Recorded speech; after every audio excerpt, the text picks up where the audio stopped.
your word. Bless Renus as he preaches. In Jesus' name, amen. Amen. Good morning, Solar Ground. Hello, Ashley. Front and center, look at you. Eh? Yes, you climbed the ladder quickly. Welcome to church. Welcome to church. It's so good to be together. Man, this is the house of the Lord, eh? Die huis waar die Here se mense by mekaar kom. Amen. Daar sy hom weg. So good. We've been preaching through Romans. I think we're on our 5th or 6th week. I can't remember now. Through the book of Romans. And it's been an incredible journey. Paul does a lot of work to build this foundational doctrine in our hearts. And it's like layers upon layers upon layers. And Romans is a beautiful document. It's God's living word given to us by a man who's got an incredible mind. And it's beautiful in the sense that the little 4-year-old can get it. The little 4-year-old can understand that Jesus loves me and that Jesus died on the cross for me. And the theologian can one day lay down his head and realize how little he really knows about God's word, eh? That's the living word of God.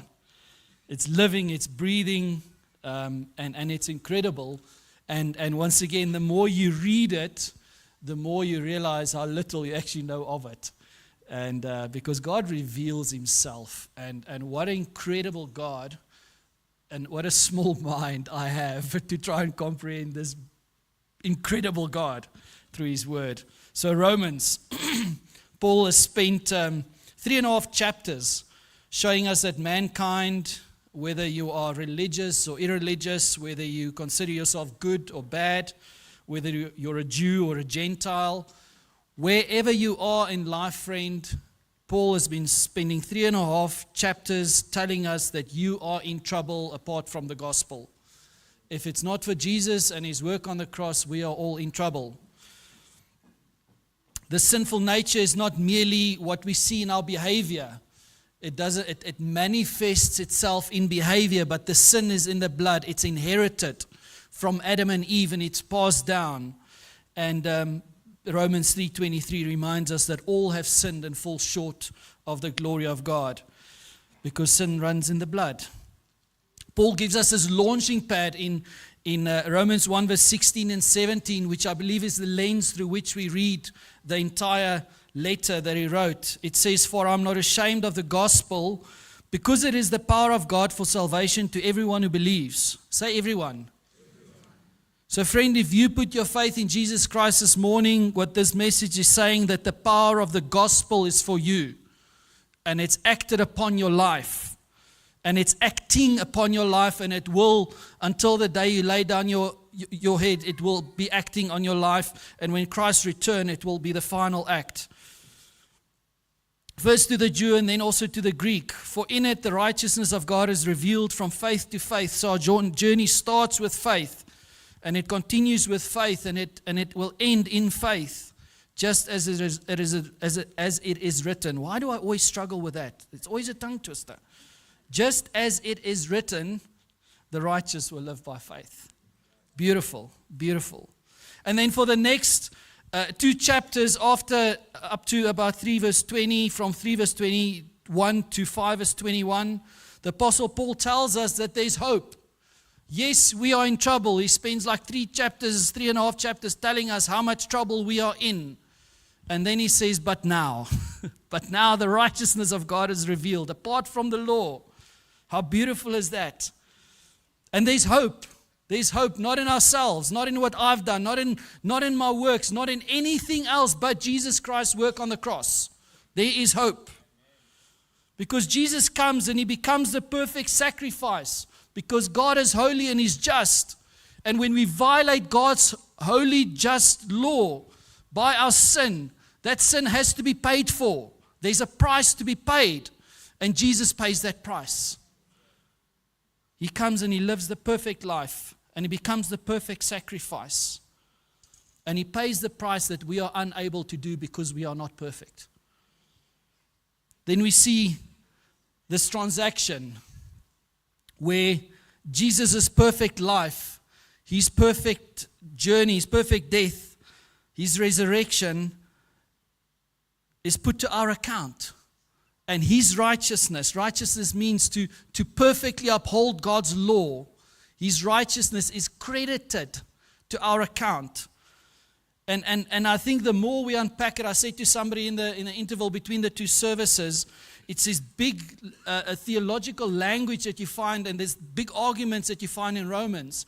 And the more we preach it, the more the complexity of it becomes simplicity, and it becomes true to us. And we start understanding it bit by bit and piece by piece. And this justification that we receive is God's work. By grace alone, through faith alone. It's not something that we've done. It's not something we've earned. It's not by our own merit that we get it.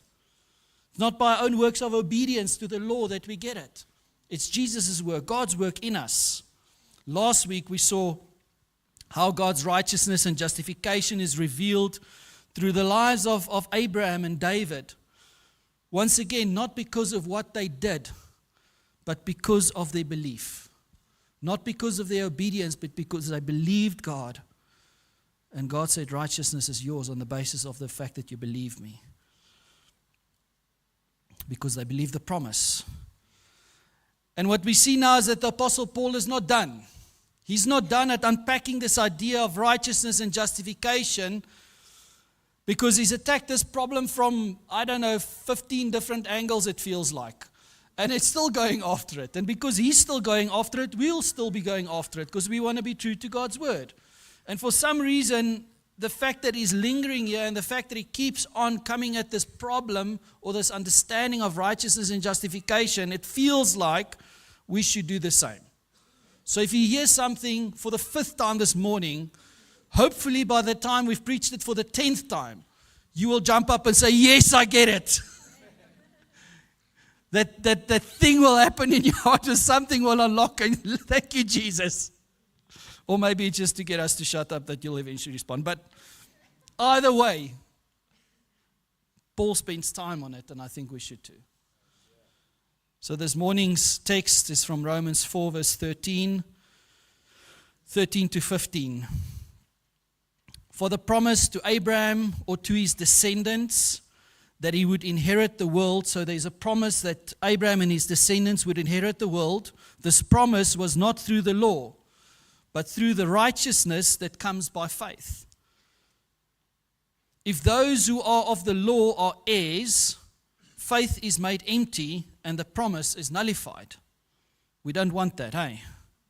We don't want empty faith, and we don't want a promise that is nullified. But it says, if those who are of the law are heirs, faith is made empty and the promise is nullified, because the law produces wrath. And where there is no law, there is no transgression.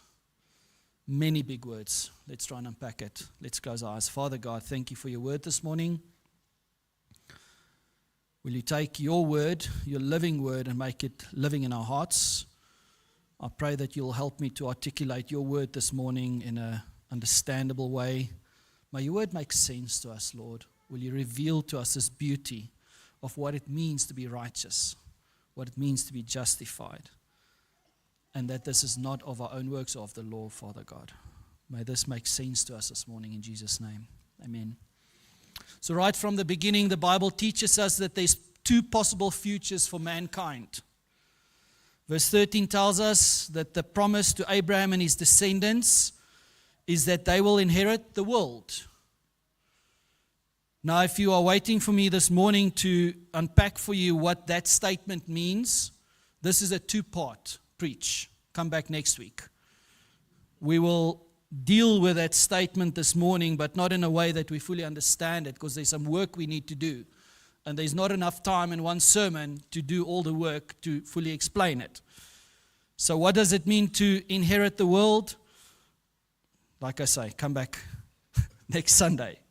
But from verse 11 to 12, we see that the statement of Abraham's descendants doesn't only mean Jews. Many believed in those days that if you spoke of Abraham's descendants, it's of the Jews. But from verse 11 and 12, chapter 4, verse 11 and 12, we see that there's everyone that has put their faith in Jesus like Abraham did, are Abraham's heirs by faith. So you and I are Abraham's heirs by faith. So when it says that the promise to Abraham and his descendants that they will inherit the world, it means that we will inherit the world. That is our inheritance in Christ. So there's that person. And then verse 15 speaks of another person. He says those who live under the law will produce God's wrath, or they will inherit God's wrath. So there's those that will inherit the world, and there's those that will inherit God's wrath, which doesn't sound like a good place to be. So according to the Bible, and again by the Apostle Paul, two possible futures. Only two. There's some that believe there are all roads lead to Rome. No, friends. There's two possible futures for mankind. There's those who will inherit the world, which I believe represents heaven. It's not limited to, as we will see next week, but it represents heaven, which is eternity in God's presence. And there are those who will inherit wrath, which is hell, but not limited to. Once again, there's those two types of people. It's gone awfully quiet in this place all of a sudden. Amen. So 2 points I want to look at from these two verses. It states that the law produces wrath. So in how and in what way is the law of God? Now remember, this is God's law. And the Bible teaches that God's law is perfectly holy, perfectly just, and perfectly good. So in what way does this law hinder us? Or is it unhelpful to us in our salvation? Because if I understand this passage correct, it says that the law is unhelpful in our salvation because it produces wrath. Okay, so we're going to look at that. And then secondly, what we're going to look at is how can we say that the promise of inheriting the world comes through the righteousness of God received by faith, which is verse 13. Yet the Bible teaches in so many places that active lived out righteousness is required to obtain inheritance. And before you get up and walk out at that statement, I know it sounds offensive and it sounds wrong, and it does sound wrong, I'm with you, but it's part true, and we will get to that. So those are the two questions we're gonna unpack. So firstly, how and why is the law of God unhelpful in being an instrument of securing my inheritance of the world? Verse 14 and 15. For those who are of the law, as opposed to those who are of faith, so in contrast to, if those who are of the law are heirs, what are heirs? Heirs are children of the promise. So if they who are of the law are children of the promise, are heirs, it means that faith is made empty and the promise is nullified because the law produces wrath. What does this mean? Well, Paul spends 3 chapters earlier, as we've said, showing us that we are all law breakers. No one comes with a submissive, humble heart. The moment you come out of your mother's womb and you say your first where, you are rebellious by nature. Ephesians says that we are dead in our trespasses and sin. And what we know from the gospel is unless God intervenes by the powerful working of the Holy Spirit in the regenerative work in mankind, our lives will remain the same and we will remain in that state unless God intervenes. Romans 3 verse 10. These are hard words, friends. I understand why it's so quiet here. Romans 3:10 says, as it is written, no one is righteous, not even one. There is no one who understands. There is no one who seeks God. All have turned away. All alike have become worthless. There is no one who does what is good, not even one. Not only that, but our passage also says, and where there is no law, there is no transgression. Now some may interpret that as saying that before God's law came, there was no sin, I don't think that is accurate. Because if I read my Bible correctly, it took Adam, Eve, Cain, and his descendants up to know about 6 chapters for God says, did we maybe make a mistake here? No, it wasn't that bad. But it took them 6 chapters to prove that mankind is evil. And there's evil in the world. So there was definitely transgression before the law came into being. Remember, the law came with Moses. So there was definitely transgression. So what's the purpose of the law then? If the law is good and perfect and God's laws, what does it do? What's the purpose of the law then? Why do we have it? Romans 3:20 says, "For no one will be justified in his sight by the works of the law, because knowledge of sin comes through the law." So here's an analogy to try and understand that statement. If I take a white pen and I write on a white piece of paper, will you be able to see what is written on the paper? No, because it's not visible. Is there writing on the paper? Yes, probably. Well, you don't know. But if I take a black pen and I write on the white paper, can you then see it? Can you read it? So the law is like the white paper, and when we write our sin with our black sin pens on this paper, it's visible. And that's what the law do. That is why the law is good, because it makes us aware. It makes us aware that there's a problem. It stands out. Romans 5:20 says the law came along to multiply the trespass. Now Paul makes his argument again, also in that chapter, but I want to double click on that. Does that mean that the law, which is God's law, which is perfectly good, perfectly righteous, does it mean that it multiplies, that it causes us to sin? No, not at all. What this explains is that moment when I'm driving in the Kruger National Park, which I love doing for hours and hours and hours. And apparently my family loves sleeping in the car while I'm driving for hours and hours and hours. Stopping for a miskruier and a verkleermannetjie and I stop for everything. And then I drive and there's a sign that says no entry. And what does my heart do? I want in. I want in. I want to go in there. Because I cannot fathom continue on living without knowing what's inside there. Parents, you've seen it in your children. Johnny, don't put your finger in the plug. It's going to electrocute you. What does Johnny do? The trespass is multiplied. John Piper says the law not only exposes my sin, but it awakens my rebellion. Romans 7 verse 12. So then, the law is holy, and the commandment is holy and just and good. Therefore, did what is good become death to me? Absolutely not, he says. But sin, in order to be recognized as sin, was producing death in me through what is good, so that through the commandment sin might become sinful beyond measure. So we had the announcement earlier of Faith Offering Sunday. And because I know some of you are going to arrive here this morning at 9 a.m. or maybe on the 7th at 8:15, early for the 8:30 service, or at 10:15 late for the, which you think is a 10 a.m. service.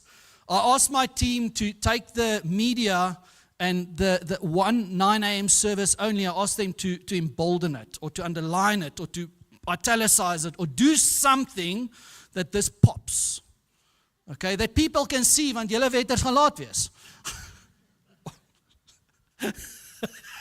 Mick, it's like you know. So what does the law do, friends? It makes us aware. It brings it out. It shows us. So to answer the question, how and why is the law of God unhelpful in fact, hurtful in being the foundation of securing our inheritance of the world. Friends, God never intended for His law of commands to be an instrument of salvation. At best, the law was helpful to keep, to some degree, mankind's evil in check, so to keep it at bay. But the true purpose of the law was to expose, to intensify the depth of my condition. That was the purpose of the law. It was never meant to be an instrument of salvation. Salvation has always been faith in Jesus Christ, faith in God's promise, faith in God. It's always been where salvation has been rooted in. So if you try to base your right standing with God and your inheritance of the world on keeping the law of commandments, you will make faith void and you will nullify the promise. That's what this passage is saying. Null and void. It won't count to you. If you insist on building for yourself platforms of performance-based check boxes, we know how we do this. Got to do better. Got to do this. Got to do that. In order to try and earn. In order to try and be better. Try harder. More. So these check boxes in attempts to justify ourselves before God. If we keep on trying to do that, you know what's going to happen, friends? God will give you your way, and you will be judged on your own terms, on the letter of the law, not by God's grace and mercy. This is true for non-Christian and Christian. For the non-Christian, friends, there will be a judgment day where there will be a separation of God's children and not His children. For the believer in this sense, friends, we will see God as a hard taskmaster. And we will never walk in the inheritance in this life that God has for us. Because we will be bowed under this thing of an angry taskmaster, which is not a God that we serve. And we will never walk in the grace and the mercy of a kind, loving Father if we keep on living to the law. And the gospel tells us there's a better way, friends. There's a better way. There's another way. Second point, good luck if you're taking notes, this is a long point. How can we say that the promise of inheriting the world comes to us through the righteousness of God, which is received by faith, even though the Bible teaches that active, lived-out righteousness is required to obtain inheritance? Now, where do you get that, Renus? Firstly, I think we need to understand that the righteousness that we have, and I think Jono touched on it last week, but I want to double click on it because it's important for this topic. The righteousness that we get, friends, it's not ours. It's Jesus' righteousness. It's His work. It says, Romans 4:13, for the promise to Abraham or to his descendants that he would inherit the world was not through the law, but through the righteousness that comes by faith. So it's not my righteousness. It was credited to Abraham, is what Romans 4 verse 9 says. It says, is this blessing only for the circumcised then, or also for the uncircumcised? For we say faith was credited to. So it's Christ's righteousness given to me. How do I know this? How do I know that I am not all of a sudden perfect? That's not hard. Let's first go to Abraham, because he was the first one that God said it was credited to him as righteousness. So it was said in Genesis 15 and then again in 22 that God credited his faith to him as righteousness. Abraham sinned many times. He got it wrong many times. After Genesis 15, did God nullify the promise? No, the promise stood. The promise stood. You and I are the seed of that promise. You and I are the promise outworked in Abraham. So we are living proof. Bring it back home. I was saved many years ago. Received Jesus Christ as my Lord and Savior. I believe I stepped into the promise of the inheritance of the world that God has for me. Yet after I got saved, friends, I've sinned many times. In fact, I cannot guarantee I'll walk out of this service this morning without sinning. Only me. Can we be honest here? Did God stop His promise in my life? Did God stop working in my life? No. Because He's good. So what happens here is, am I subjectively righteous? No. because it is not mine. Sin still is at work in my life. It's a daily struggle. Daily I have to die to the things of the flesh. Daily I have to go say sorry. Daily I have to struggle with this thing that tugs in my heart. But am I objectively righteous? Absolutely. Not because of what I've done, but because Christ's perfect life, perfect death, perfect sacrifice, and because His life, His sacrifice is credited to my account. I was at a wedding the one time, and the pastor that did the service knew that the guy loved playing golf, and he used this analogy. He said, imagine you, I think I've used this before, but bear with me. Imagine you've played the worst game of golf in your life, and there's somebody that played like a perfect scratch game. And you've played army, army golf. Links, rechts, links, rechts, links, links, rechts, links. And I mean, it's the most terrible game of golf. And you get to the end, and this person that played the perfect game next to you comes and he takes your scorecard, and he gives you his scorecard, and he writes your name on his scorecard, and he gives you his perfect scorecard. It was an analogy that was used of Christ's work in our lives. Did you play a rubbish game? Absolutely. But for some reason, you get his score. For some reason, when that thing is entered, his score will be on your account. Does that make sense? I hope so. It's called imputed, transferred and effective righteousness that is transferred over to us. But then now the Bible teaches in so many places that my inheritance depends on behavior. And Rinus, where do you get this? Well, let's go to to Genesis 22. We see that Abraham believed God. He took his son Isaac up the mountain because God said you have to go sacrifice your son now. This long-awaited son of the promise. Takes him up to the mountain and he's ready to sacrifice him. The dagger goes up and God says, whoa. I've provided a sacrifice. Something else will die in his place. Okay, so this is the scene, and therein is a bit of a cryptic clue of what will happen one day. But so God provides. That's a scene that we are in at this stage. And then Genesis 2:15, then the angel of the Lord called to Abraham a second time from heaven and said, by myself I have sworn, this is the Lord's declaration. Listen to this. Because you have done this thing, this is God's words. Because you have done, say done. It's a doing word. Because you have done this thing and have not withheld your son, so because of your obedience, I will indeed bless you and make you your offspring as numerous as the stars in the sky and the sand of the seashore.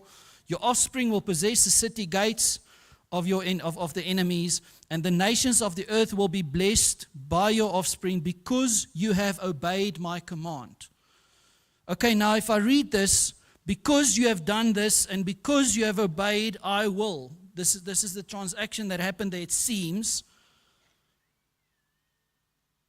Can you see how this is a problem? Can you see how this seems to undo everything that Paul has said? Can you see how this seems to contradict through grace by faith alone? Can you see how that seems to contradict? Because here there's doing stuff. And there we say we have to do nothing. So how does this work? Because in our hearts, I think this is a struggle we sit with. We sit with the struggle of how can grace be free? How can salvation be a free gift? It feels like I need to do something. And when I read this, it's all of a sudden, that little scratch happens, eh? Ons klats gly bietjie. And it seems like a contradiction with everything that Paul has taught this far in Romans regarding righteousness and justification that is by faith and not by works. Friends, and I believe understanding this concept is crucial to understanding of salvation by grace through faith. Because it will change the way you live, it will change the way you respond to sin in your life. It will change the way you respond to your Christ likeness and growing in your relationship with God. You see, God has ordained in the faith that justifies. He's ordained in the faith that justifies us, that it's of such a nature that it changes your life. It changes your being and it changes your behavior. So this faith that we put in God and in Jesus' work, it's of such a nature that it changes everything inside of us.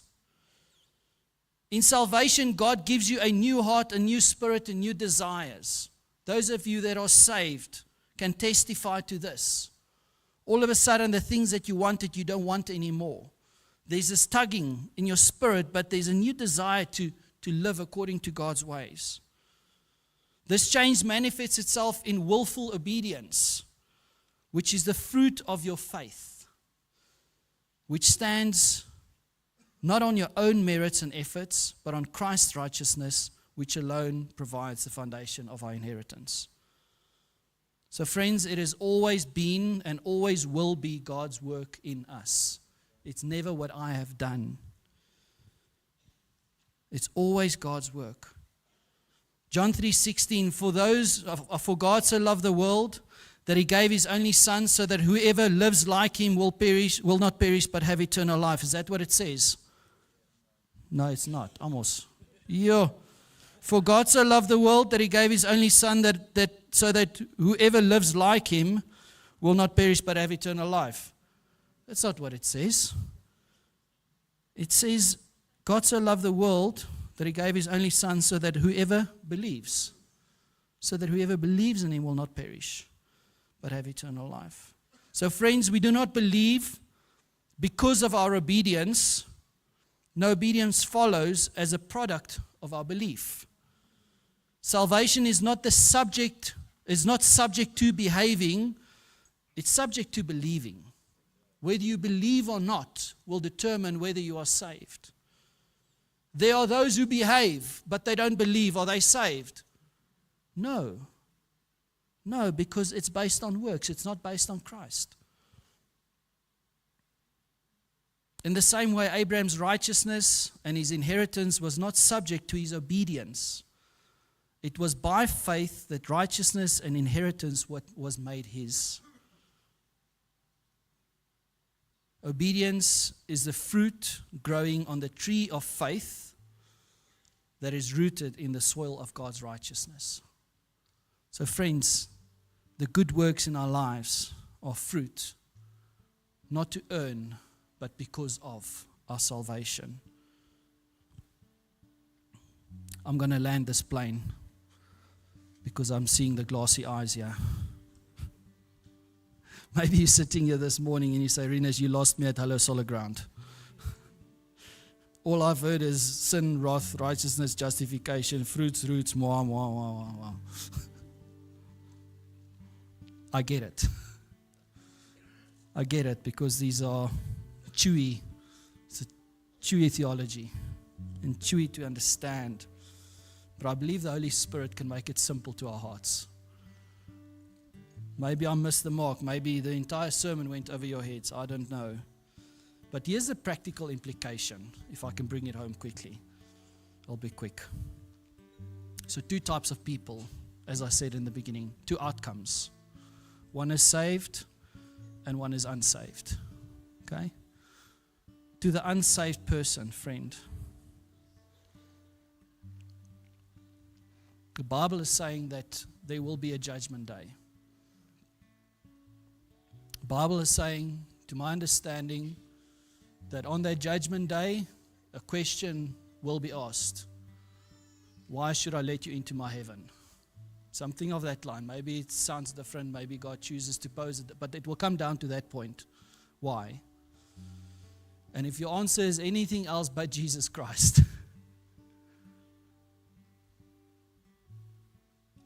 friend, you're not going to go through. You will inherit wrath. You will not inherit the world. And that is the invitation of the gospel. It's an invitation to save you. It's an invitation to bring you in.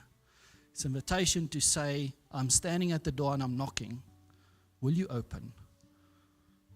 And we can receive Jesus at any time. And friend, if that is you this morning, we would love to pray with you. I want to invite you after the service. We'll have a moment. And I want to invite you, can we pray with you? Come speak to us. Please don't go out without responding. But I need a minute to speak to my friends who are Christian. I need a minute to speak to the other category of person who is saved, who knows that they are in Christ. If you are anything like me, chances are somewhere between amen and good night, you are going to sin.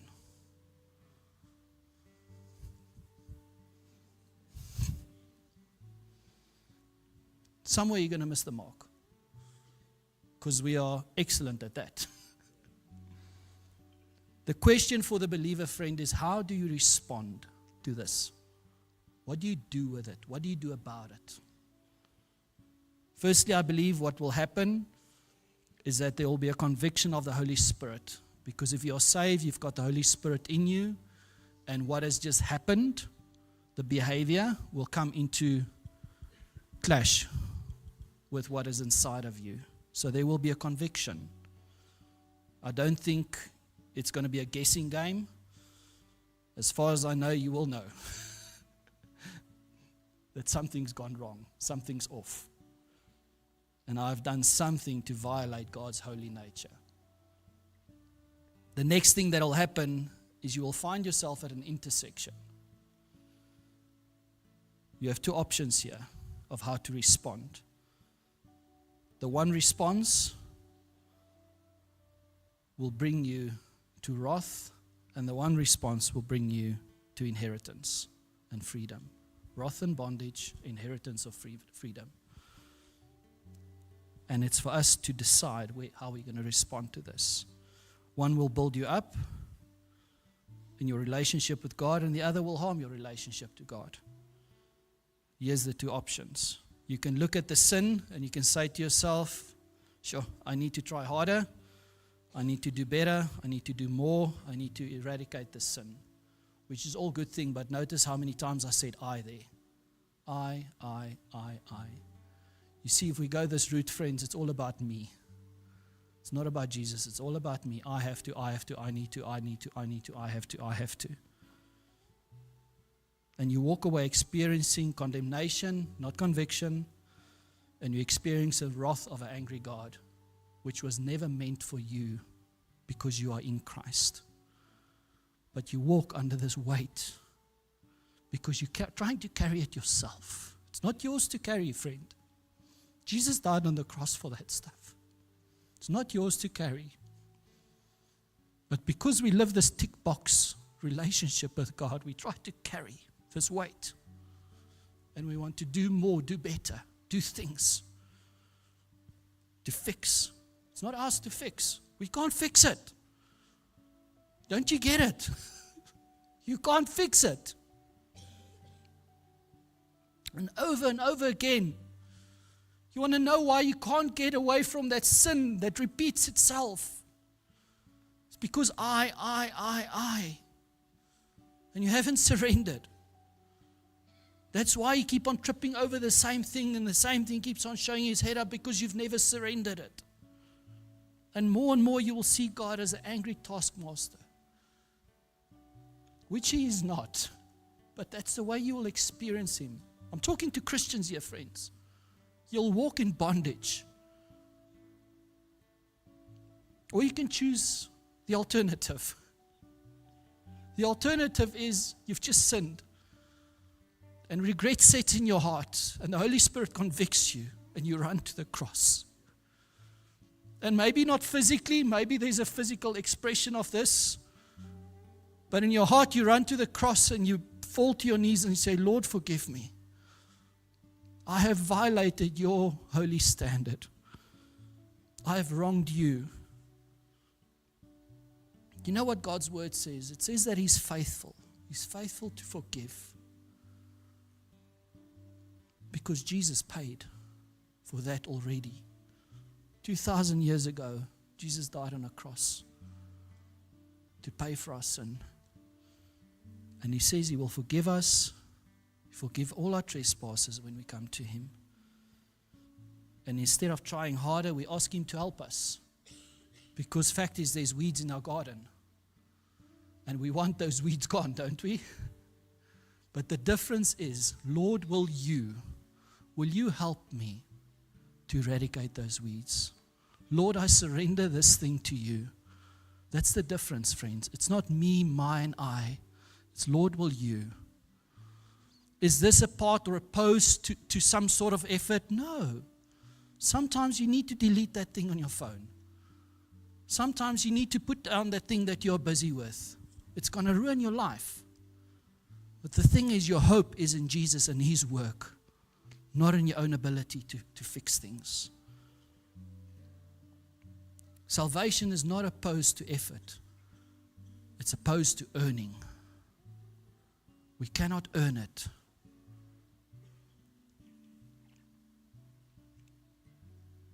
So those are